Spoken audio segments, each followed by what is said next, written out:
Lampshades and Gerblemen. Welcome back to Curiosity Forge. I am the Curiosity in the Forge. Been a minute. Short version of long story. Bad medication reaction resulted in me being completely out of commission. Side effects included inability to regulate body temperature, severe appetite suppression, and inability to focus on anything for more than a few seconds. So, yeah, I've been going through figuring out what was causing those problems and then getting rid of it and going through the withdrawals of getting rid of a medication that's been in my system for a long time. And all that's had me out of commission. But that's neither here nor there. While I haven't been in the shop, mostly I've been chasing down gaming stuff, getting back into new game systems like the Switch and the Wii U and all that. Things like that have showed up, which is my Street Fighter 2 arcade cabinet. You know, I've been doing stuff, just stuff that I didn't think anybody that subscribed here really was interested in watching. But the reason we are here today is I am getting my proverbial stuff back together and getting ready to get back in the shop. Now that those things have been addressed, and I'm starting to feel a lot more like myself again. Now, something that happened towards the end of me making stuff in the shop last year, going into the beginning of this year, before all that happened, was I made 3 hammers. And I learned a few things there. The first of which is I need to make a spring fuller or something to that effect. And I've got to square the billets up that I have, courtesy of David Britton, which, thank you, sir. I haven't given you a shout out recently, but those billets are still awesome.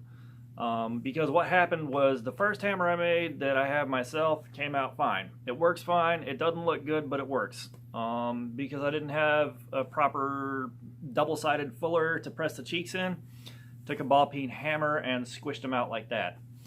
Now, after the first one came out good and the second one came out good, and I wailed on tons of steel with them and they worked just fine. I got lazy, and when I made the third one that I sent to Ting Ting over at County Line Forge, stuff happened.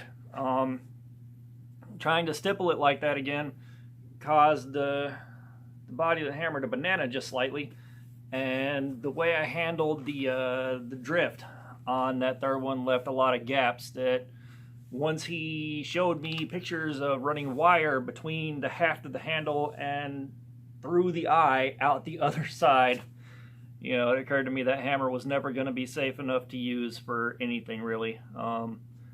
As a matter of fact, I believe I requested it be chucked in a fire, but before I leave for Quad State, I'm going to send him a message and ask him to bring it with him if it still exists so that we can give it a Viking funeral there. Because I can live with the fact that I screwed up that badly, but I'd also like to use that to make a point to everybody else there.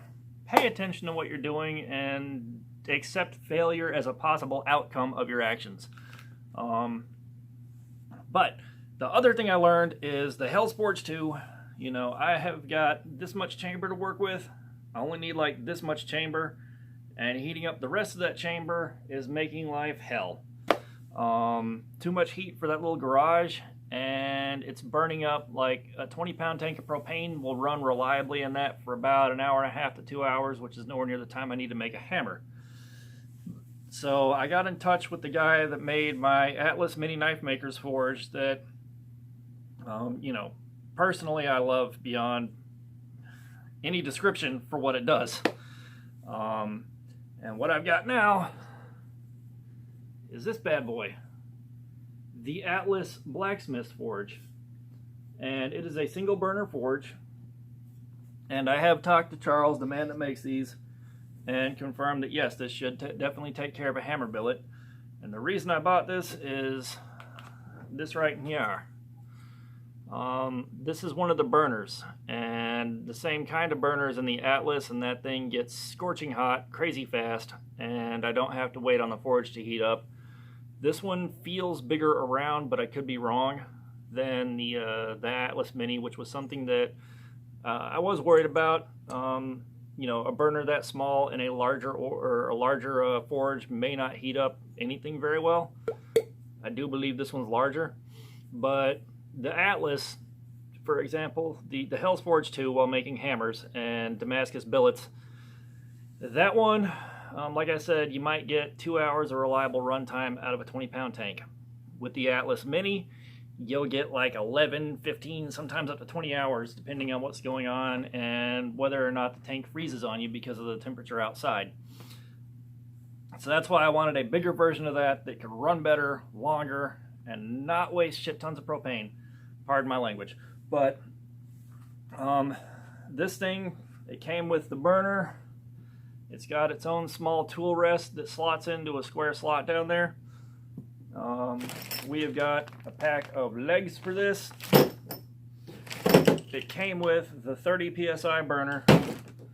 It came with the Satanite to line the walls, and I've got another, I don't know, 10, 12 pounds of my own Satanite to work with too.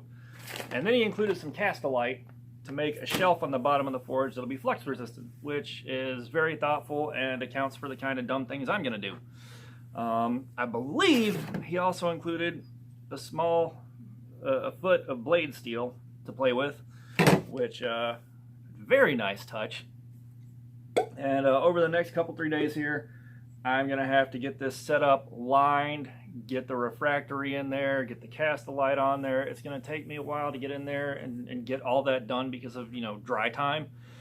But once that's done, I plan on going into the shop and making my first Damascus billet in a long time, because the Atlas Mini will make Damascus easily enough, but the opening is only like that big around, so you can't get much in there, which means the resulting billet is going to be tiny.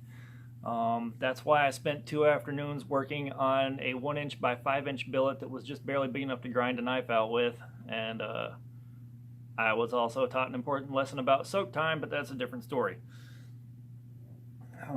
So hopefully before too much longer here, I'll have a video about hammering that out and test driving this bad boy and seeing what it can do.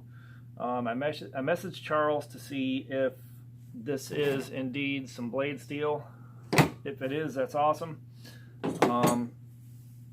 And I spent about $250 on that forge, between $250 and $260. And I've had a lot of guys say they can make one like this for $80 to $100. And yes, you might be able to. In my experience with things like this, when I try to do it myself without outside guidance and basically having someone do all the picking apart for me and everything except most of the assembly, what happens is I'll buy what I think I need according to my research, and that will cost the full 100, 120 bucks. Then I'll spend another 80, 100 bucks fixing what I thought I needed, and then spend some more money buying what I actually needed once I figure out where I went wrong. And for me, at least, it's a lot saner and a lot more cost efficient to just buy the right stuff out the gate and be done with it. And I'm actually really excited about this. Like, really, really excited about this. Yeah, and one of the things that has happened as a result of me dealing with what I was dealing with was I've fallen kind of out of contact with most of the guys from the YouTube group that I've been involved with for a while, which part of that's because if you can't really focus on anything for more than a few seconds, if you're watching just a normal smithing video, you know, not an Alex Steele video where, you know, there's music, everything is edited perfectly, everything is done super high-end professionally. You have to focus on what you're looking at. You have to. Otherwise, you might as well just click play, chuck your phone in the corner, and do something else for a while. So I'm looking forward to getting back to doing that and watching all that stuff more regularly and getting settled back in again. It's just a slow process, but I'm looking forward to bringing y'all along with me when I test drive this bad boy. And yeah, I can't really think of a lot else pertinent to add to that. I've got to go change clothes and get the first layer of Satanite in here after I get the legs screwed on and get that started drying, because it's been sitting here for a few weeks now and I've just slowly been bouncing back from this. Like I dropped that medication probably 6 to 8 weeks ago, somewhere around there, And I'm now at the point where leaving the house to go do stuff isn't just an absolute nightmare just to force myself up and out the door. So hopefully things will keep getting better. But that's all I got before I'm rambling and talking just to hear myself talk. So with that, praise the forge and pass the borax. Y'all stay safe in your shops. Remember, you are the softest thing in the building. Act like it. And I will see you later.